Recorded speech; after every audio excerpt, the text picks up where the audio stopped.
Well, welcome everybody. I am Emily Eloe-Fadrosh, and we'll wait about another minute or two to enable folks to join.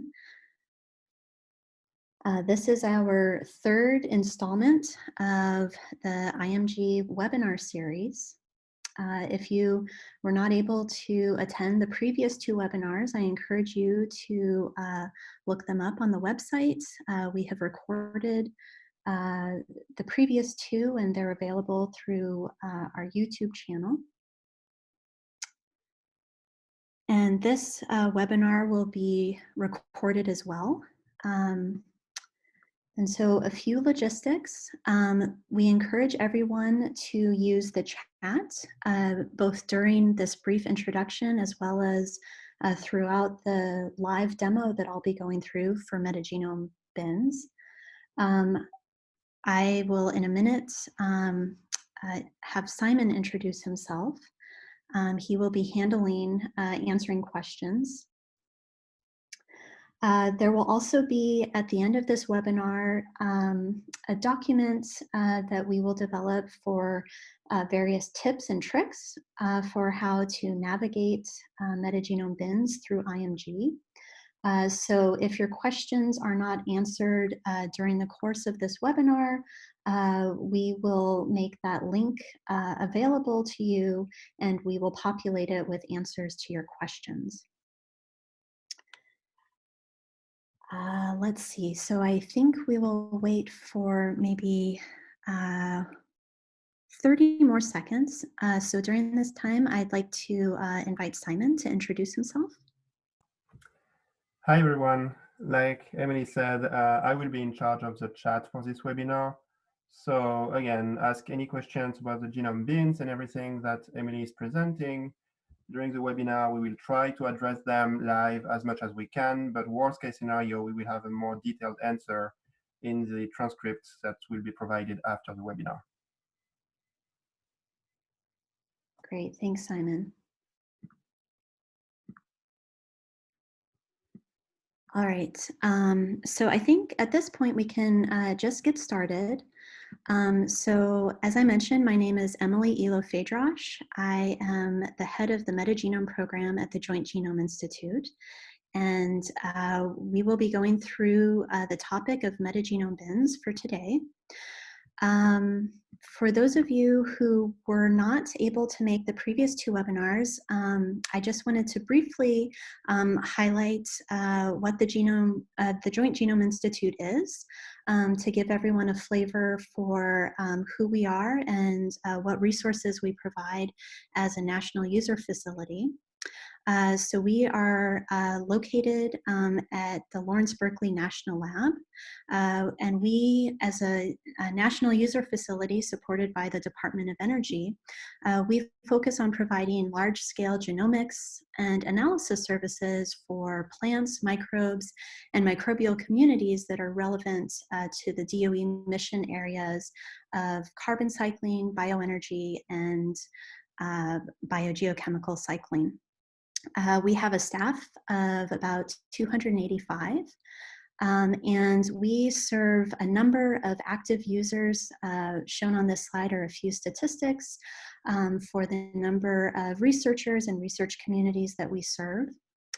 I would like to draw your attention to this community science program new investigator call that will be proposals due September 19th.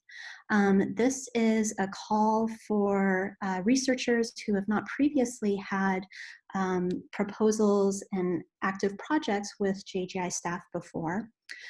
And I also would like to highlight that this is an interesting call in that we open it up and specifically encourage early career scientists to apply.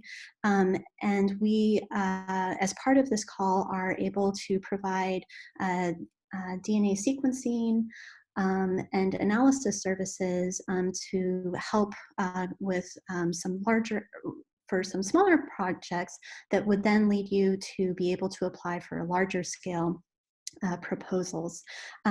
Also of note is that these proposals are not restricted to researchers in the United States, but are open for the entire global research community. So if that is of interest, I encourage you to follow the link and apply this coming September. All right, so let's get right into it.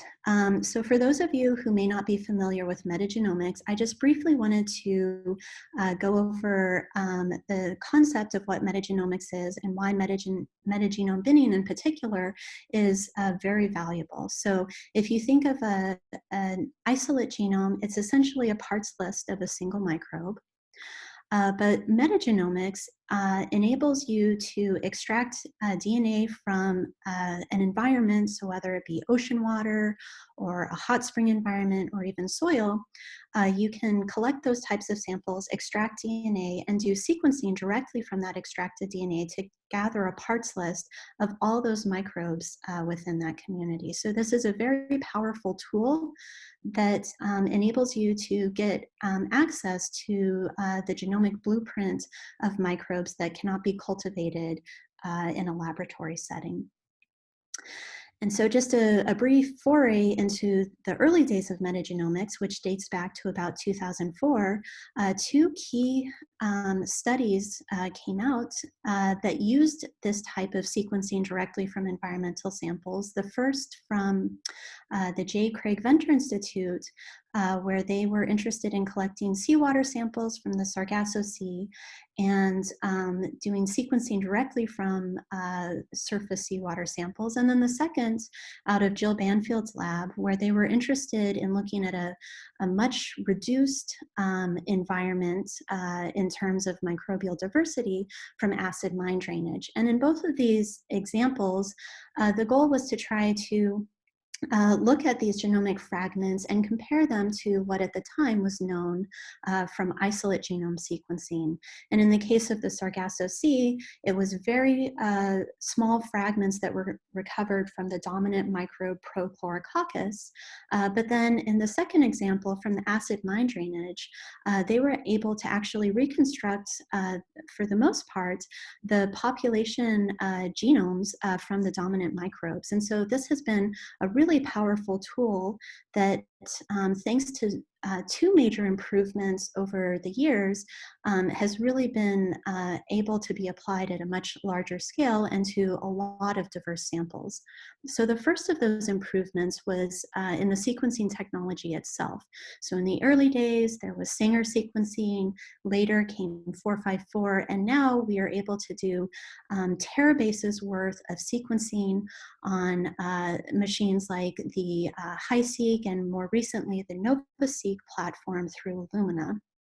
And then secondly, there have been substantial improvements in terms of how we can assemble those short read fragments into contigs and later into scaffolds to try to reconstruct those genomes. And so with these two major improvements, the field has really opened up the ability to recover many high quality population genomes from environmental samples, even as diverse as soil samples. And so this is really an exciting time in the field of metagenomics to be, and a lot of exciting ways to analyze the data. And so what is binning? I will, at a very high level, go over the general concept, but hopefully you will have received a couple review papers that were sent out yesterday that gives a very nice overview of what metagenome binning is and the types of analyses that can be done from genome bins.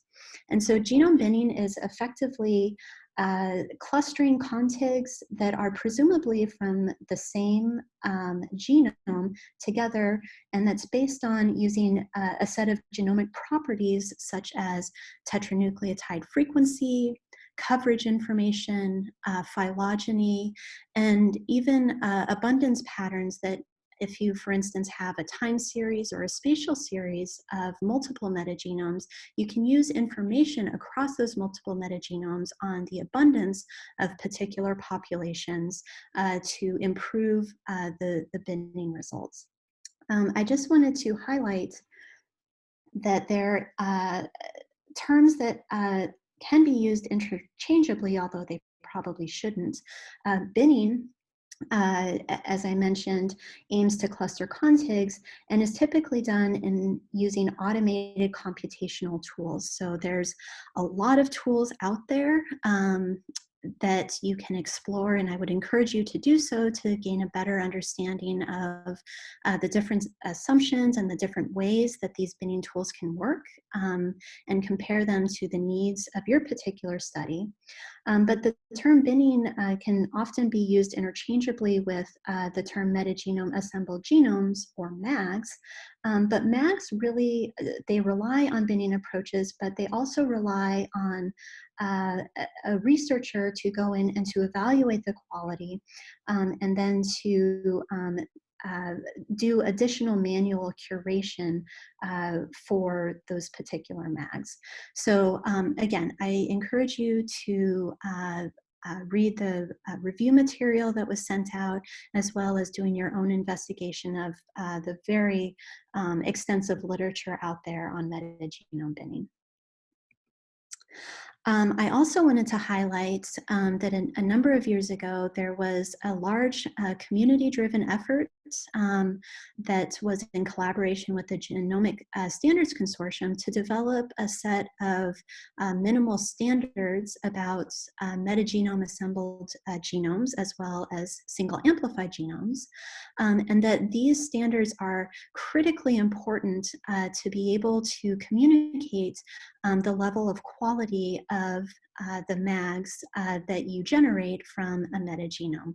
And there are three criteria that go into these standards. The first is assembly quality. The second is an estimate of genome completeness, and also an estimate of contamination for these MAGs. And so I won't go into any further detail on this, but I will highlight as we go through this webinar that these standards are very important to provide context and information for the quality of the data that you're looking at. And so we encourage you to use these standards. These standards are applied to all of the bin information that is hosted in IMG.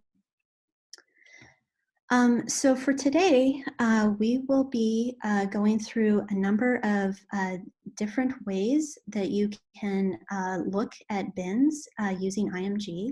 We'll first browse publicly available genome bins for individual metagenomes. I'll also show you information about the genome quality and the standards that I just mentioned as they're hosted in IMG. We'll then go on to identify multiple bins across multiple metagenomes, both by ecosystem category, which is derived from GOLD, as well as taxonomic classifications. And then lastly, we'll use the advanced search criteria, which is similar to what you might have heard from Reka in the first webinar, to retrieve metagenome bins for interest for your analysis. So with that, I am going to pause and see if there are any questions that Simon has come across that maybe we should spend a few moments trying to answer. Actually, no, this was extremely clearly. Okay. The only question is something you will just go into very quickly. Are these MyMag values provided through IMG? The short answer is yes, and Emily will show you exactly how to get them and how to interpret them. So I guess we could just go ahead with the live demo. Okay, great. All right, well, as I mentioned, there's going to be a lot of content that you can explore that we won't be able to get to during this webinar. Towards the end, I'll encourage everyone to ask additional questions, as well as we do host a week-long training series that I'll share some more information about. But I will begin the live demo now. Hopefully everyone has a login account through IMG. This is the landing page for IMG MER. And then I'll just briefly highlight at the bottom, if you're interested in receiving newsletters from the IMG team, you are of course welcome to opt into this, but for right now I'll click out of that.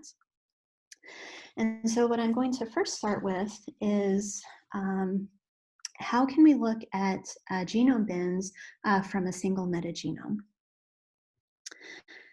And so what we can, actually what we're going to do is we're going to navigate first to the metagenome binning page. And so how you can do that is find genomes, metagenome bins, and this brings you to the landing page for the metagenome bins. On this page, you will have information about how we do our automated binning through IMG. It uses a tool called Metabat, which is a publication available for reference. We use a number of steps, which I'm not going to get into today, but you can read more about this either on the webpage, or you can visit our nucleic acids research database issue that came out last year for more information. Also at the bottom is tools and functions for bin search, bin taxonomy, and bin by ecosystem, which we'll review in this webinar. But as I mentioned, we're going to start with first looking at metagenome of interest and the bins that are annotated from that metagenome. So I am going to type in the IMG taxon ID for my favorite metagenome that we're going to evaluate. So I can do that in the quick search tab up there. And this will bring me to my metagenome, this hot spring sediment microbial communities from Great Boiling Spring, Nevada. And so I'm going to click on this to go to the microbiome details page. And so hopefully you'll be familiar with these types of pages that provide a lot of information about the sample itself, all of the metagenome statistics about the number of sequences and how this assembled metagenome was annotated. And then at the very bottom of this genome statistics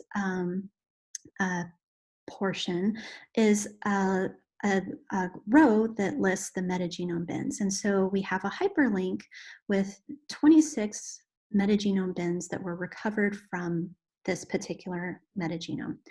I should note that for the bins that are provided through IMG, we only load high quality and medium quality bins. So you will not find low quality bins according to the MEMAG standards. So just a note here about that. All right, so we are now to the page that lists all of the 26 metagenome bins. And this is a table that lists the first 10 of the 26 entries. You can show all of the entries if you would like by toggling that. And next, I'm going to just walk us through all of the different columns and information that is contained in this page for these 26 bins. First is the bin ID, so the unique identifier for each of these bins. You can click on that and be returned to all of the scaffolds that were recovered and binned as part of this particular ID. The bin quality, we have MQ, which denotes medium quality. If you click on the headers of these columns, this will also enable you to sort the column. And so we can sort it to see that there are 2 high quality or HQ bins out of these 26, and the rest are medium quality. Next, we have bin lineage information that is computed based on some statistics that are used by the IMG annotation pipeline. Next, we have information about the GTDB-TK lineage, which is a pipeline developed out of Phil Hugenholtz's lab that provides a different type and different. Next, we have the bin methods that were applied to develop or to process this particular bin, as well as the version of CheckM, which was used to assess completeness and contamination estimates. The created by column lists the IMG pipeline as the source for this particular bin set. You can see when this bin was added into the IMG system. Next, we have the percent completeness. So this high quality bin is actually nearly complete, as well as the estimated contamination based on the CheckM values. And so this is a very high quality bin. And then we get information about the total number of bases, the ribosomal genes that were encoded, which are important for classifying either medium or high quality for the bins. We have the number of tRNAs, the gene count, and then the scaffold count. So if I were interested in this particular high quality bin, I could then click on the bin scaffold and get information about all of those scaffolds that went into this particular bin. And so we can see the percent GC content, which is in a very narrow range, which would be expected. We have information about the ribosomal and tRNA genes that are encoded, as well as the lineage information. So from this point, we could do a lot more analysis, and I would encourage you to do so by looking at K-mer plots for all of these scaffolds or other tools that I'm not going to be able to cover today, but a lot of other tools to assess quality for particular bins are available within the IMG platform and are good places to start in trying to assess the quality of these bins. I navigated back to the page where I was. And lastly, for this particular portion, I wanted to just mention that you can select all of the bins, or you could select a subset of bins. And you can save those selected bins as scaffold sets to your cart to do further analysis based on these bins. Now, if instead we click the add genomes of selected bins to the cart, we would only be adding this metagenome to the cart. So if you are interested in doing further analysis specific to the metagenome bins, you can add them to your scaffold set cart and do additional analysis. So by clicking on this, you will see that these scaffolds have been added using the bin ID _ scaffold set. All right. So with that, that's just a high-level overview of how you might analyze bins from a single metagenome. And at this point, I think I'm going to pause momentarily and see if there are any questions that have come up from Simon that might be general enough that I should try to answer on the spot here.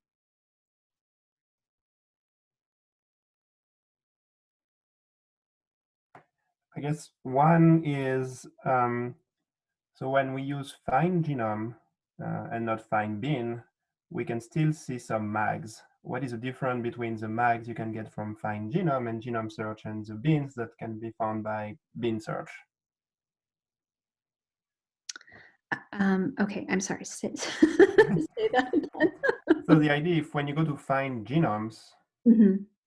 and in the genome search, Oh, I see. you So still get the mags from NCBI. okay, so I should note, so what we're covering today is automated bins that are generated from IMG.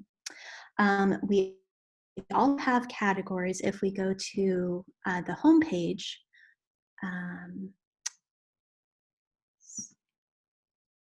sorry. So if we go to the home page, you'll see information here about mags. Now these are metagenome assembled genomes that were deposited in NCBI that were pulled from NCBI by the GOLD and IMG teams to be loaded directly into IMG for comparison to isolates and SAGs and other MAGs. And so the bins that we're referring to as part of the automated pipeline are not available as MAGs in the system.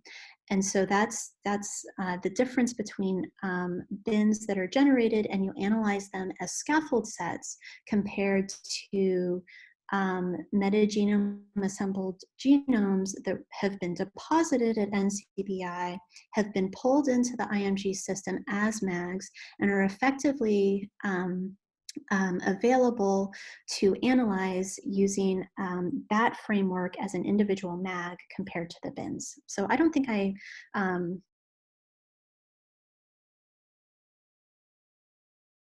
a more detailed explanation for a tips and tricks documents that we'll make available after the webinar. Does that sound okay, Simon? That sounds good. Yeah, no, I think that's actually covered it, but Okay. we'll expand it on the tips and tricks. Okay. All right. So with that, let's jump back to the metagenome page. And next we are going to show you how to navigate bins by taxonomy.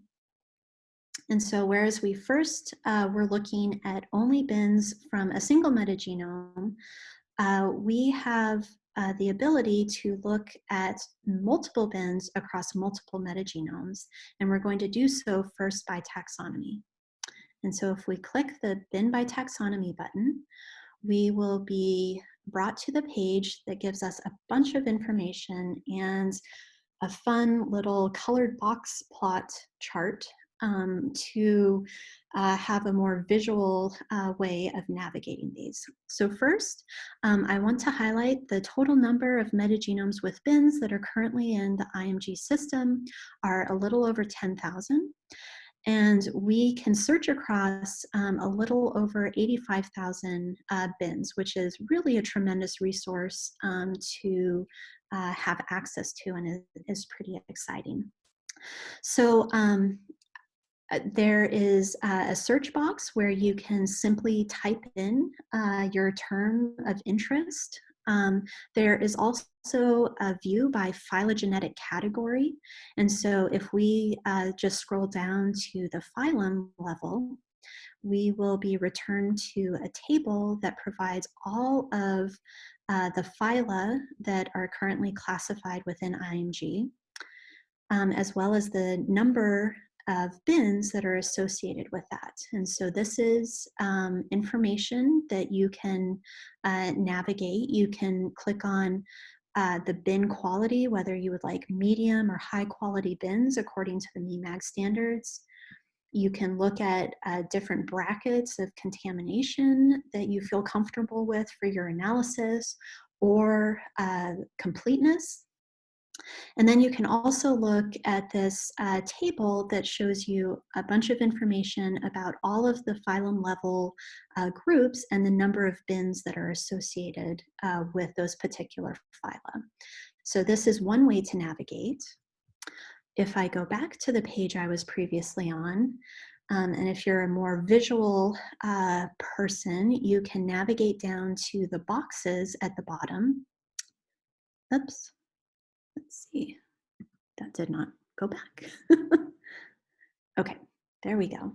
We're back to the page I was. Oh, no, IMG really doesn't want me to be on that page. I'm going to force it to do so. So let's go back to the Metagenome Bin landing page and back to the bins by taxonomy. And we can go down to hovering over that colored box plot and get information about gamma proteobacteria or alpha proteobacteria. And say, for instance, I was very interested in trying to retrieve all of the bins that classify as rosiobacters, which are important marine microbes in terms of sulfur cycling in surface oceans, I could either click on alpha proteobacteria and drill down into the genus Roseobacter of interest, or I could simply do a search up here for Roseobacter and click search. And so then we can get information displayed here and click on the genus Roseobacter and retrieve the 82 Roseobacter bins that are available within IMG. And then again, we're brought to this page that you have seen before. The only difference is that now we are searching across multiple metagenomes and specifically Roseobacter bins that were classified. So that's how you might navigate using taxonomy. In a very similar fashion, we can do the exact same analysis, but using the GOLD ecosystem categories that are available within IMG.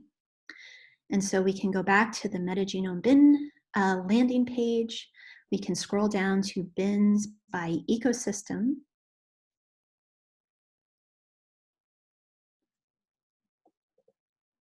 And we're brought to a very similar landing page as the taxonomy page, with the difference being that we can search by ecosystem category. And so we see down here again, we have environmental, host-associated, and engineered, and different classifications within that. So according to the GOLD ecosystem hierarchy, there's ecosystem, ecosystem category, type, subtype, and then specific ecosystem.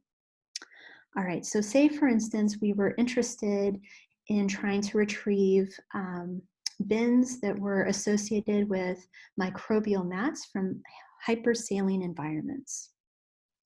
How would we do that? Well, we could go to particular ecosystem category of interest,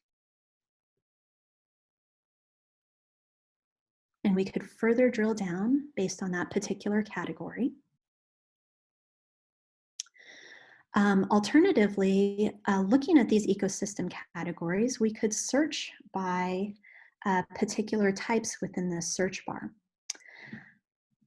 If we go to ecosystem subtype, this would bring up all of the different subtype categories according to GOLD ecosystem classification. And so we can see engineered, lab enrichment, defined media, and aerobic media. My particular interest would be to try to find microbial mats from hypersaline environments. So I could type in microbial mats, mat, not mat with an S. And interestingly, this does not come up. And so what about if I typed hypersaline environments? Well, we have this entire hierarchy down to hypersaline, but we don't have the specific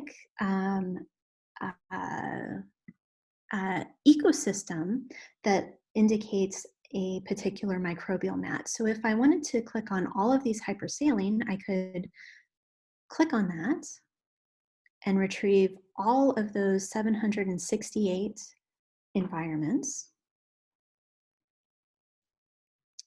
And then I could further navigate from here for the ecosystem by microbial mat and do something like that.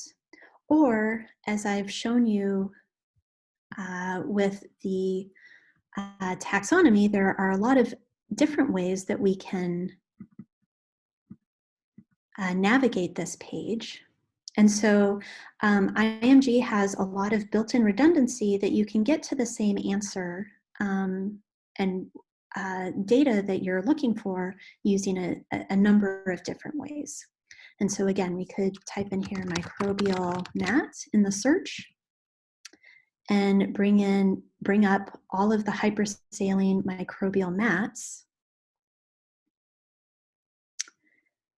And by clicking on that, we are able to recover the 166 bins specific to hypersaline microbial mats. All right. Then next, I'm going to just share a little bit further detail of how we could further subset these 166 bins based on additional criteria of interest. So for instance, I am only interested in cyanobacteria from hypersaline microbial mats. And so I've already subsetted the data based on ecosystem-specific category, microbial mats and hypersaline environments. We have these 166 entries, and we could then use the bin lineage, either the IMG lineage information or the DBTK lineage, to subset based on cyanobacteria. So I will just type in cyanobacteria and click enter. And we see that there are 21 entries based on that. I could also subset based on high quality bins. And nope, there are no high quality cyanobacterial bins part of this data. So that's another interesting way that we can further subset this data. All right. Lastly, now that I've subsetted this data based on lineage information as well as environment, if I wanted to, I could, again, add these selected bins to my scaffold set for further analysis. I could also select all of these 21 entries and export this as an Excel spreadsheet or a tab delimited report of all of this information for review and analysis outside of the IMG platform. All right, let me see. And then lastly, I am going to use the advanced search builder, which was reviewed and covered by Reka in the first webinar, but use it specifically for metagenome bins. And so to get to that page, we go to the Metagenome Bin landing page, which is what we've been doing throughout this webinar. And we can navigate down to the bottom of the page using bin search. And this takes a little bit long to load. And so in the interest of time, I have somewhere at the end, I have preloaded this so we don't spend too much time waiting for the page to load. But this metagenome bin search has the very same format for the advanced search builder that you were shown in the first webinar. And we can search by bin ID if you have that information, or other parameters using the quick search, or we can use the advanced search builder to search for bins using a number of different filters and criteria.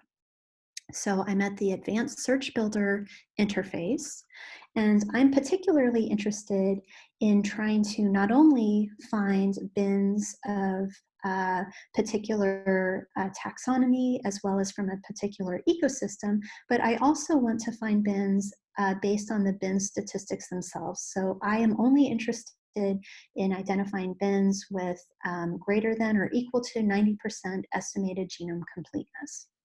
So we have 3 different criteria that we are going to use for this advanced search builder. The first is environmental classification.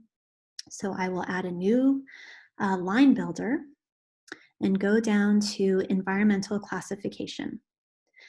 And so again, we have all of the different categories and subcategories from the gold hierarchy. In this case, I'm just going to say any field. So any field I want from those various hierarchies, and I'm going to type in hypersaline. All right. Next, I want to add another line based on taxonomy. And so we're already by default on the bin taxonomy. And so you can use the IMG or NCBI classification scheme, or you can use the GTDBTK classification scheme, or you could use a combination of any of those. And in this case, I'll just use a combination of both. And so again, I'm going to look for my favorite cyanobacteria, if I can spell that properly. And then lastly, I mentioned that I wanted to filter based on the bin statistics themselves. And so I can navigate down to the bin statistics metadata, and we can pull up a whole lot of information about the bin size and gene count and scaffold count, but I'm particularly interested in percent completeness. And so this ranges from 50 to 100. As I mentioned before, we do not load low quality bins into IMG. And I'm going to put greater than or equal to 90% completeness. And so at this point, I have outlined 3 different filter criteria, and I am now going to first evaluate my query, which will bring up information about all of those different 3 categories that I built and the number of data and bins that are available from those 3 queries. And hopefully this won't take too much longer. Great. All right, so now with this evaluate query, I can see there are 823 counts for the term hypersaline across all of these different gold ecosystem classifications. So we can see that ecosystem subtype has 768 counts, habitat has 739 counts. With bin taxonomy, we used any field, and so we have a distribution of all of those 726 counts here. I should also note that if you use cyano compared to cyanobacteria, there will likely be additional counts for GT, DB, TK, because the term cyanobacteria is not hosted within that taxonomic scheme. They've instead referred to it as probably a more scientifically accurate term as cyanobacteriota. So just a word of caution in how you do these searches. And then lastly, we were interested in retrieving bins that were greater than or equal to 90% completeness. And so we have a little over 30,000 counts, and then a combination of all 3 of these filters leads to a total of 17 bins that were recovered. And so this is very helpful in getting a better information about the distribution of how these filters and the combination of these filters pan out. We can change the criteria if we want and reevaluate that. Or if we're ready to just get those 17 bins and start our analysis, we can click search and retrieve those 17 bins.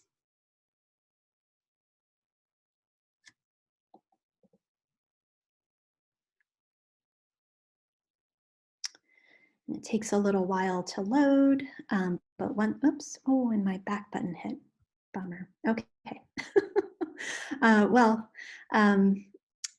we can either reconstruct the query because I accidentally hit the back button when I shouldn't have.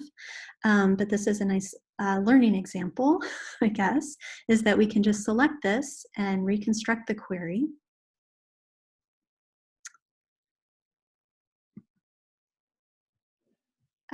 Oh, sorry. So it reconstructed it right there. And then we can click search. So I will try not to touch anything on my laptop while this search goes. Apparently my mouse is a little too sensitive. And hopefully this will bring up our 17 bins of interest, and we can either add these to the scaffold set for further analysis. We could export the table, or like I had suggested, which we won't have time to cover, is that we could do additional analyses and verification of the quality using K-mer plots within IMG or other types of comparative analyses to validate the quality of these bins. All right. Okay. So with that, I think I will end. We are about 45 minutes in. I should have also mentioned at the start, this webinar is only for an hour, but we are certainly able to go a little bit over if there are a lot of questions. And then I also wanted to just highlight that if any of this was interesting to you, this is only really a very small taste of the features and tools for Metagenome Bins, as well as IMG in general. And I would encourage you, if you're interested in additional training, we have our microbial genomics and metagenomics, or MGM workshop, that's at our new home in the Integrative Genomics building at Berkeley Lab. We are scheduled, I guess, current world pending travel, but we are scheduled on September 28th through October 2nd for our 5-day hands-on workshop. So if this is of interest, I encourage you to register for that, and that's available on our JGI website. And then we'll also follow up with the tips and tricks document for everything that I covered for how to navigate by a single metagenome or multiple metagenomes, and how to navigate by taxonomy and ecosystem classification, as well as how to use the advanced search builder. So with that, I will throw it over to Simon to see if there are any questions that we should try to address in the last 15 minutes or so, or maybe even longer of this webinar. So first question was, what is the difference between GTDBTK lineage and the IMG lineage? And I was wondering if you could, like, if you still had some bins somewhere that would be able to show, the side-by-side comparison of both, just to mention that this is both a difference in the methods used, but also in the underlying taxonomy classification. Yeah, that's a great question, and something that we should definitely go into more detail. So I'm going to go back to that Great Boiling Springs metagenome, because I think that might be one of the easiest to just do a side-by-side comparison of the taxonomy across the 26 bins that we were looking at. So I'm going to try to quickly navigate there.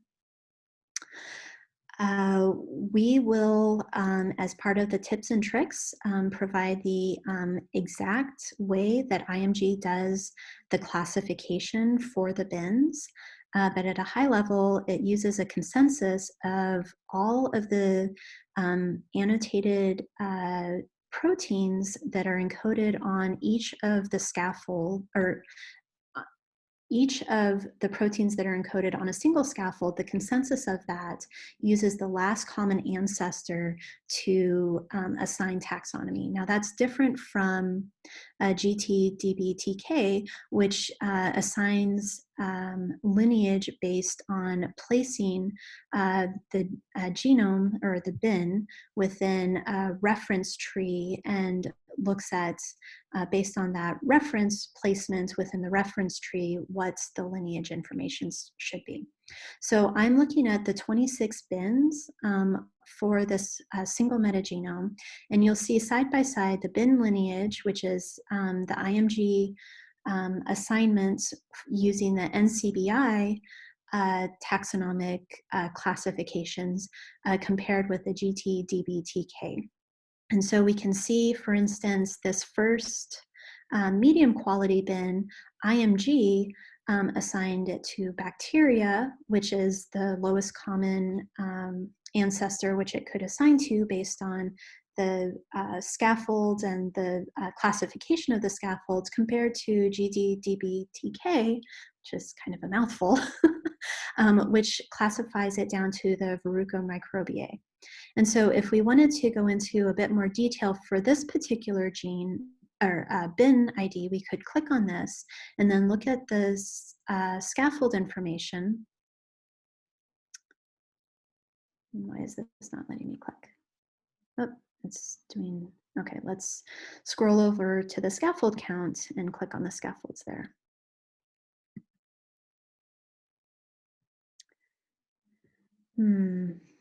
Okay, here we go.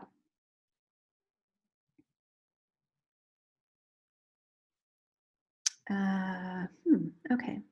So unfortunately, which this is something that we'll probably add in the future now that I'm doing this on the fly and it's not bringing me the exact results what I would like, but it would be nice to also see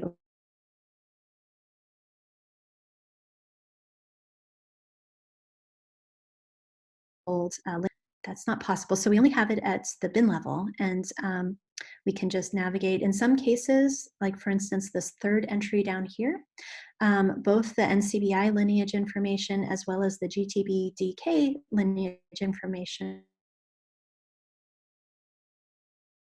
was able to species level, which is very good, meaning that it likely has a very good reference. And you can see the different levels of the taxonomic lineage, how they differ. But in both cases, it goes down to what is likely the same species level, just maybe has a slightly updated name in GTDBTK compared to the NCBI lineage.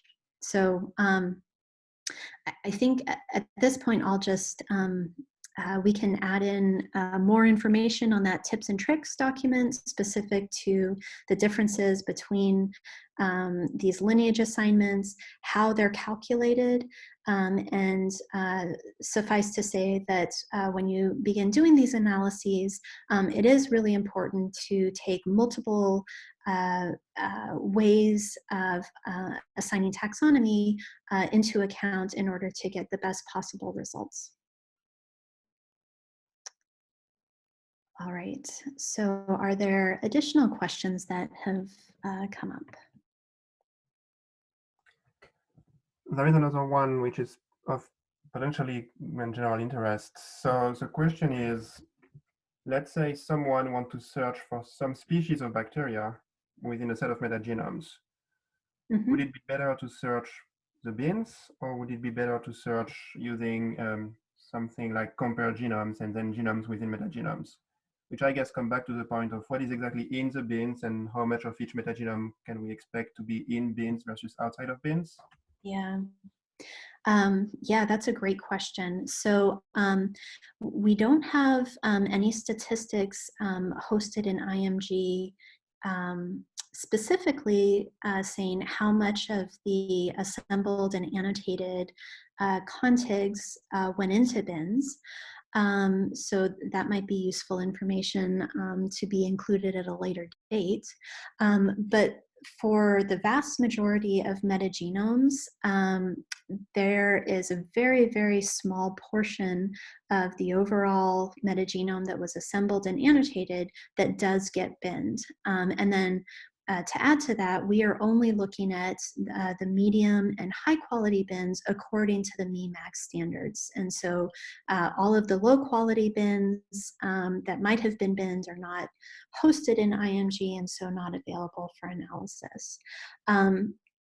I guess one way to answer the question would be, it all depends on what specifically you're interested in doing in terms of your overall analysis for your particular project. So if you were interested in trying to do a genome resolved analysis using the bins of interest, you would probably want to search and navigate for bins across multiple metagenomes that way, as opposed to just looking at any contig that was assembled and annotated across metagenomes and have a particular taxonomic lineage, which would be probably a larger subset compared to what actually gets binned, because you're also including probably smaller fragments that don't get binned, or maybe smaller fragments that, because there is a lot of strain variability within a metagenome, that you can't actually resolve those particular contigs into what seems to be a coherent population bin or population genome. So I think it really depends on what types of analyses you want to do, but that for the most part, there's usually a very small fraction of the overall data from a metagenome that is actually binned into medium or high quality bins. And Simon, I don't know if you wanted to add anything addition to that analysis. I should also mention you're an expert, and so I shouldn't be, fielding these questions alone. You can certainly jump in. No, that's exactly what I had in mind. Yeah, it all depends on the analysis you want to do, but definitely bins should not be used as a way to detect with any kind of sensitivity the presence of a species in a metagenome, because this will severely underestimate this presence. Right. And I think we are good in terms of questions in the chat. Okay. All right. Well, hopefully this has been helpful and gives you a flavor of the ways that you can access metagenome bins within the IMG platform. This is a relatively new function and set of tools that we have made available to the research community just within this past year. So I encourage you to explore further. And please feel free if you have additional questions. We will have the JIRA questions for IMG that you can submit specific questions to. We will also be following up with a tips and tricks document, and all of the questions that have been raised during the chat, we will try to address those in the tips and tricks document that will be made available shortly after this webinar. And then we have another set of webinar series that will be coming up. So please look forward to that. And lastly, we do have a survey. We are always very interested to make sure that what we provide is relevant and useful. So please, if you wouldn't mind, it only takes about 2 minutes, fill out that survey so we can know how we can get a better understanding of how best to serve the JGI user community and the research community at large. And so thank you, everyone. We hope that you stay safe and healthy and sane during this unusual time. And please feel free to follow up as needed. So thank you again. And I think with that, we will end and take care, everyone. Thank you, everyone.